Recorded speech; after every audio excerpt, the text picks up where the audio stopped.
நான் தான் மீனாட்சி. இது எங்கள் அண்ணன் தினேஷ். அப்புறம் நம்ம இன்னைக்கு பார்க்க போகிற சேனல் மதுரை டு காளையார் கோயில். இப்போ நீங்கள் மதுரை டு காளையார் கோயில் போகிறீங்களா? நீங்கள் எப்படி போவீங்க? பைக்கில் தான் போகணும் sister. Okay, welcome to my channel. இன்றைக்கி நம்ம வீடியோவில் பார்க்க போகிறது மதுரை டு காளையார் கோவில் பைக் ரைடு தாங்க. ஓகே, நான் அப்படியே வரலாறை பற்றி சொல்கிறேன், அப்படியே ரைடு போய்கிட்டே இருக்கட்டும். ஸோ இதில் மெயினாக பார்க்கக்கூடிய ஆள் வேறு யாரும் இல்லை, மருது சகோதரர்கள் தான். ஸோ அவங்களோட ஒரு சின்ன ஒரு இன்ட்ரோடக்ஷன் கொடுத்துட்றேன். அவங்க வம்சாவளியாக சொல்லப்போனால் இப்போ நடக்கிற மாதிரி குடும்ப அரசியல் இல்லாமல் அந்த காலத்தில் வீரனாக இருந்து மன்னரானவர் தான் அந்த சகோதரர்கள். அவ்வளோ வலிமையானவர்கள். ரெண்டாவது பார்த்திங்கன்னா அவ்வளோ கோவம் வந்துச்சுன்னா அவர் அடிக்கிற அடியில் மூக்கில் இருந்து ரத்தம் வர அளவுக்கு ஃபோர்ஸ் அடிப்பார். அந்த அளவுக்கு ஒரு பவர்ஃபுல்லான ஆளாக இருந்திருக்கார் அப்போயே உள்ள காலத்தில். அதே மாதிரி ஒரு போருக்கு போனாலும் சரி, ரொம்ப தந்திரமாக, அதுலேயும் சின்ன மருது தந்திரத்தில் பெரிய ஆள், பெரிய மருது கொஞ்சம் வீரத்துலேயும் சிறந்தவர். அதுக்காண்டி சின்ன மருது வீரத்தில் கம்மிலாம் இல்லை, அவரும் ஃபோர்ஸான ஆள் தான். ஓகேங்க, இப்போ வரலாறு பார்க்கலாம். இப்போ நான் காளையார் கோவில் போயிட்டு தான் இருக்கேன். ஓரளவுக்கு ரோடுமே சூப்பராக தான் இருக்குது. ஓகே தான், நீங்களும் வந்தீங்கன்னா கண்டிப்பாக விசிட் பண்ணுற ஒரு இடமா இருக்குது. இப்போ சூப்பராக இருந்துச்சுங்க, அவ்வளோதான். ஒரே வாரத்தில் சொல்லப்போனால் நீங்களும் கண்டிப்பாக வாங்க. இப்போ அந்த கோயிலை எப்படி காப்பாற்றப்பட்டுச்சு அப்படின்றத பார்ப்போம். ஆங்கிலேயர் ஆட்சியில் அப்போ ரொம்ப கரெக்டாக இவங்க பீரியடில் தான் சண்டைலாம் நடந்துக்கிருக்கு நேரம். அப்போ ரீசெண்டாக கட்டபொம்மன் சிறையடைக்கப்படுறார். அவரை காப்பாற்றப்படுறது நம்ம வேறு யாரும் இல்லை, மருது மன்னர்கள் தான் காப்பாற்றப்படுறாங்க. அவளுக்கு அடைக்கலம் அப்போ கொடுத்தாங்க. அடைக்கலம் கொடுத்ததுனால இந்த வெள்ளைக்காரங்களுக்கு ஒரு கோபம், நீங்கள் என்ன ஒரு அடைக்கலம் கொடுக்குறான், அப்படி ஒருத்தன் நம்ம பார்த்து ஆகணுமே, அவனை விட்டுறக்கூடாது அப்படின்னு சொல்லிட்டு அப்போ தேட ஆரம்பிக்கிறாங்க. அப்போ பதில் என்ன கிடைக்குதுன்னா, நீங்கள் நினைக்கிற மாதிரி நேரில் போயோ இல்லை போரிட்டெல்லாம் ஜெயிக்க முடியாது, தந்திரத்தால் ஜெயிக்க வாய்ப்பு இருக்குது அப்படின்னு வேணால் சொல்லலாம். அப்போ ஒரு ஐடியா கொடுங்கன்னு யார்கிட்ட போகிறாங்க, புதுக்கோட்டை சிலைமான் ஒரு மன்னர்கிட்ட போய் ஒரு ஐடியா கேட்குறாங்க. என்ன பண்ணலாம், ஒரு ஐடியா சொல்லுங்கன்னு. அப்போ தான் காசு கொடுத்தா தான், இப்போ உள்ள மாதிரி தான், காசு கொடுத்தா வேலை வேகமாக நடக்கிற மாதிரி அப்போ உள்ள காலத்தில் போட்டு கொடுக்குறதுக்கும் காசு கொடுத்ததுருக்காங்க. அப்போ என்ன சொல்லியிருக்காருன்னா, அவர் சிவன் பக்தருங்க. நானும் ஒரு சிவன் பக்தன். ஸோ அதனாலே ரொம்ப பிடிச்சிருக்கு இந்த ஸ்டோரி. சிவன் பக்தன் போக அந்த காளையார் கோயில் கத்தியவர் அவர் தான். அதுக்கு ஏதோ ஒரு டேமேஜோ ஒரு பாதிப்பு ஏற்பட்டுச்சுன்னா மருதுனால ஒரு தாங்கிக்க முடியாத ஒரு சோகமாக இருக்கும். இப்போ அதை வச்சு நீ மிரட்டு, கண்டிப்பாக கிடப்பான் அப்படின்னு சொல்லும்போது தான் பீரிங்கெல்லாம் எடுத்து வச்சு கோயில் பக்கத்தில் வச்சுட்டு தண்டவாளம், அப்போலாம் தண்டவாளம் தான், தண்டவாளத்தில் இந்த மாதிரி சின்ன மருதும் பெரிய மருதும் கைது ஆகலைன்னா இந்த கோயில் இடிக்கப்படும். காலையில் சூரியன் உதஞ்சதுக்கப்புறம் காலையில் இல்லைன்னா கண்டிப்பாக அந்த கோயில் இடிக்கப்படும் அப்படின்ற ஒரு ஸ்டேஜுக்கு வந்துருச்சு. அப்போ காப்பாற்றி ஆகணுமே, மருதுக்கு அவ்வளோ ஒரு விருப்பம் அந்த கோயிலோட இது. அது தகர்த்தப்பட போகும்போது இவர் அதை விட்டு கொடுத்து 2 பேரும் கைதாகிறாங்க. அப்போ தான் தூக்கிலிடுறாங்க. அப்போ கூட பாருங்கள், சாதாரணமாக இவங்களை தூக்கில் ஏற்றக்கூடாது, அதுக்கு முன்னாடி ஒரு சின்ன ஒரு அவனை டென்ஷன் ஏற்றணும்னு சொல்லிட்டு ஒரு 520 பேரை தலையை வெட்டி கொண்டிருக்காங்க. கொன்னதுக்கு அப்புறம்தான் இப்போ நம்ம ஊரில் கேட்குற மாதிரி கைதிக்கு லாஸ்ட்டில் சாக போகும்போது என்ன ஆசை கேட்பாங்களோ அது மாதிரி அந்த காலத்துலையும் கேட்டிருக்கும் போது அவர் சொன்ன பதில், என்னோடய தலை இந்த கோவிலோட அடித்தளத்துக்கு கீழே இருக்கணும், உடம்பு நீ எங்கே வேணால் போச்சுக்க அப்படின்ற மாதிரி ஒரு கருத்தை சொல்லியிருக்காங்க. ஸோ அதுக்கப்புறம் தான் இந்த மாதிரி நடந்திருக்கு. ஸோ இதுதான் மருதுபாண்டியோட கதைகள், அவரோட வீரக்கதைன்னு சொல்லலாம். 2வது சிவகங்கை சீமையின் ஒரு சிறப்புன்னு சொல்லலாம். ஓகேங்க, ஒரு வழியாக கோயிலுக்கு வந்தாச்சு. அதோட வியூலாம் ஒவ்வொரு இது ஆங்கிளில் வச்சு எடுக்கிறேன், பாருங்கள். இன்னும் போக கொஞ்சம் இம்ப்ரூவ்மெண்ட் பண்ண ஆரம்பிக்கிறேன். இதோட வியூவை பாருங்கள் கொஞ்சம் கொஞ்சமாக. இப்போ நான் வந்திருக்க நேரம் பார்த்திங்கன்னா 3 மணிக்கு வந்துட்டேங்க. ஸோ 4 மணிக்கு மேலே தான் உள்ளே திறப்போம். ஸோ எல்லாம் உள்ளே போக முடியல. ஆனால் சுற்று வட்டாரத்தை இப்போ சுற்றி பார்க்கும்போது தெரிஞ்சு ஒரு அதிசயம் நடந்துச்சு, அதையும் இதில் ஷேர் பண்ணுறேன். அந்த அதிசயம் வேறு எதுவும் இல்லைங்க, நம்ம மதுரையில் தெப்பக்குளம் இருக்கிற மாதிரி இங்கேயும் ஒரு தெப்பக்குளம் அதே மாதிரி, அங்கே என்ன ஷேப்பில் இருக்கோ நடுவில் எப்படி இருக்கோ அதே மாதிரி இங்கே இருந்துச்சுங்க.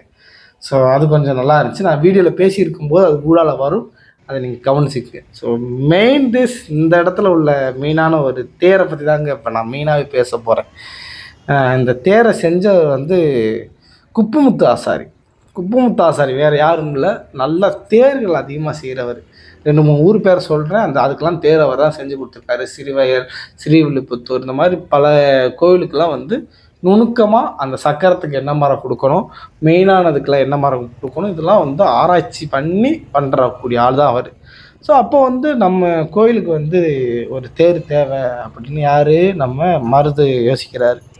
சரி, ஓகே, இவர்கிட்ட போய் பேசலாம் அப்படின்ற மாதிரி போய் பேசும்போது சொல்லியிருக்காரு, எங்களுக்கு இந்த தை மாதத்துக்குள்ளே வேணும் அப்படின்னு சொல்லியிருக்காரு. சரிங்க மண்ணா, நான் அதை என்னென்னு பார்க்குறேன் அப்படின்னு சொல்லிட்டு அவங்க பஞ்சாங்கம் ஜாதகம் பார்க்குற மாதிரிலாம் பண்ண ஆரம்பிக்கிறாங்க. அப்போம்போது ஓகே மண்ணா பார்த்துக்கலாம் அப்படின்ற மாதிரி சொல்லியிருக்காரு. அப்போ ஆரம்பத்தில் ஒரு ஃபஸ்ட்டு சிற்பம் செய்கிறது வந்து ஒரு பிள்ளையார் செஞ்சுட்டு தான் அடுத்தது ஆரம்பிப்போம். நம்ம ஊரில் எப்படி பிள்ளையார் சொல்லி போட்டுட்டு ஒரு விஷயத்தை ஆரம்பிப்போம், அது மாதிரி பிள்ளையார் செய்யும்போது அது ஒரு விரிசல் ஏற்பட்டிருக்கு. அப்போ போய் ஒரு இதுக்குன்னு ஒரு இந்த ஜோசியம் பார்க்குறவங்க மாதிரிலாம் இருப்பாங்களா, அவங்கள்ட்ட கேட்கும்போது சொல்லியிருந்திருக்காங்க. அதை நான் கடைசியாக சொல்கிறேன், அப்போ தான் இன்ட்ரெஸ்டிங்காக இருக்கும். ஸோ சொன்னதுக்கப்புறம் இவர் அதை திகச்சு போயிட்டு மன்னர் மறுபடியும் கூப்பிட்டு, இல்லை மன்னா இப்போதைக்கு என்னால் முடியாது அப்படின்ட்டுருக்காரு. மன்னர் வந்து, நான் வந்து ஆர்டர் போட்டுட்டேன், எனக்கு இதுலேருந்து நான் பின்வாங்க மாட்டேன், எனக்கு என்ன செலவானாலும் பரவாயில்ல, நீ என்ன வேணால் கேளு, நான் அவனை செஞ்சு தரேன் அப்படின்னு சொல்லி இவரும் பார்த்தாரு. சரி, ஓகே, செஞ்சு கொடுத்துருவோம் அப்படின்னு சொல்லி செஞ்சு கொடுத்துட்டாரு. அதுக்கு முன்னாடி ஒரு சத்தியம் ஒன்று வாங்கியிருக்காருங்க. என்ன சத்தியம்னா, நான் என்ன வேணால் கேட்பேன் அந்த நேரத்தில், நீ கண்டிப்பாக கொடுத்தே ஆகணும். சரி, ஓகே. அந்த காலத்தில் மன்னர்கள் தான் சொல்லவே வேணாமே, கொடுத்த வாக்கை காப்பாற்றுறதுல கரெக்டாக இருப்பாங்களேன்னு. ஸோ ஒரு வழியாக கொடுத்துட்டு கரெக்டாக தேர் ஓட்டுற போகிற நேரம் அந்த இடங்க. ஸோ இமேஜினேஷன் பண்ணி பாருங்கள். அந்த இடத்துல அவர் கேட்குறாரு அவரோட சத்தியத்தை, எனக்கு வந்து உங்களோட செங்கோலும் முத்திரை பதித்த மோதிரமும் உங்களோட கிரீடமும் உங்களோட பதவியும் இன்றைக்கி எனக்கு ஒரு நாளுக்கு வேணும். ஸோ ஒரு நாள் சிஎம் மாதிரி எனக்கு இந்த ஒரு நாள் மட்டும் வேணும் அப்படின்னு கேட்குறாரு. சுற்றி உள்ள அனைத்து பேரோட ரியாக்ஷன் எப்படி இருந்திருக்கும் பாருங்கள். ஸோ இமேஜினேஷன் பண்ணி பாருங்கள். எல்லோரும் பார்க்குறேன், என்னடா அவன் வித்தியாசம் புதுசாக கேட்குறானே, மாமன்னனோட ஆசை இருந்திருக்கு போல், ஒரு நாளாக இருக்கும், இவ்வளோ பெரிய ஒரு செல்ஃபிஷாக இருக்கானே அப்படின்ற மாதிரிலாம் எல்லோரும் திட்டுறாங்க. மன்னராச்சே, கண்டிப்பாக கொடுத்தானே ஆகணும், அதெல்லாம் கொடுத்துட்டாரு. அவரும் அந்த தேரில் ஏறி போய்க்கிருக்காங்க. அப்போ திடீர்னு பார்த்தீங்கன்னா வளையிற இடத்துல கரெக்டாக அந்த சக்கரத்தில் விழுந்து இறக்குறாருங்க அவரே. ஸோ அரை உசுரில் மன்னனோட கையை பிடிச்சி சொன்னார், இந்த நேரத்தில் இந்த நாளில் நீங்கள் இதில் யார் பயணிக்கிறாங்களோ அந்த மன்னர் இறந்து போயிடுவாங்க அப்படின்னு ஜோதிடர் சொன்னார். அதனால தான் நான் இப்படி பண்ணேன் மன்னா, என்னை மன்னிச்சிருங்க அப்படின்னு சொன்னார். ஸோ அதை கேட்டதுலேருந்து எனக்குமே ஒரு மாதிரி ஆயிடுச்சு. ஸோ அந்த காலத்தில் அப்படி இருந்திருக்காங்களேன்னு. ஓகேங்க, எனிவேஸ் அந்த காலத்தில் இப்படி இருந்திருக்குதுன்றது நம்ம பெருமைப்பட வேண்டிய விஷயந்தான். மன்னரை காப்பாற்றணும், நம்ம உயிர் போனாலும் பரவாயில்ல, மன்னரை காப்பாற்றணும், அந்த ஒரு நோக்கம் இருந்திருக்கு. ஓகே, இப்போ நெக்ஸ்ட்டு என்ன பண்ணுறோம்னா, நெக்ஸ்ட்டு ரைடு வந்து பார்த்திங்கன்னா காளையார்கள் முடிச்சுட்டு கொல்லங்குடி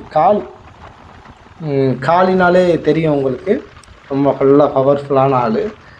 ஆனால் என்னோடய மைண்ட் செட் எப்போயுமே எப்படி இருக்குன்னா, சிவன் பக்தன், ஆனால் வந்து லா ஆஃப் அட்ராக்ஷன், ஸோ இந்த யூனிவர்ஸ் அந்த மாதிரி ஒரு ஆள், ஒருவனே தேவன் அந்த மாதிரி நினைக்கிறாள். ஆனால் இருந்தாலும் எந்த கோயிலுக்கு போனாலும் பாசிட்டிவாக நம்ம மனசார நினைக்கிறத கண்டிப்பாக நிறைவேற்றி கொடுக்கும். அதனால தான் நான் வந்து காளியம்மன் கோயிலுக்கு போகிறேன்.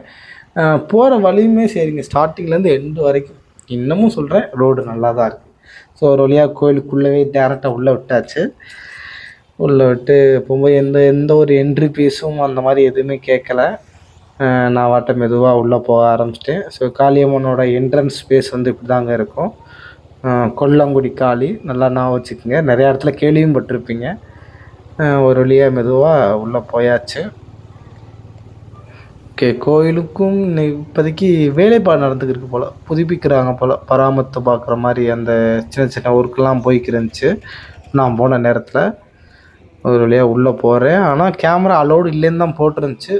ஓரளவுக்கு சின்ன சின்ன வீடியோவாக காமிக்கிறேன், யாரும் பார்த்திங்கன்னா தப்பாக நினச்சிக்க வேணாம். ரெண்டாவது, இதோட சிற்பங்கள்லாம் பார்க்கும்போது அந்த பழைய காலத்தில் உள்ள அந்த சிற்பங்கள் கொஞ்சம் டிஃப்ரெண்ட்டாகவே இருந்துச்சு. இந்த யாழி அந்த மாதிரிலாம் இல்லாமல் இது கொஞ்சம் ஒரு வித்தியாசமான ஒரு வடிவத்தில் தான் இருந்துச்சு. ஓகே, அப்படியே இங்கே காமிக்கிறேன். அந்த பக்கம்லாம் ஃபுல்லாமே வேலைப்பாடு நடந்துக்கிட்டு இருந்துச்சு. இங்கிட்டு வந்து மெயினாக நம்ம காளியம்மன் லைட்டாக ஒரு கிளிப் காமிக்கிறேன். ஸோ கண்டிப்பாக ஒரு பாசிட்டிவாக உங்களுக்கு என்ன தேவையோ அதை கேளுங்க. கண்டிப்பாக இந்த யூனிவர்ஸ் கொடுக்கும். அதை தான் நானும் நம்புகிறேன். ஸோ நீங்கள் நம்புங்க, வேண்டுதலை ஆரம்பிங்க. ஒரு இடத்துக்கு போனால் கண்டிப்பாக அந்த வேண்டுதலை வந்து முழு மனசோட வேண்டுதலை வேண்டி இது பண்ணி.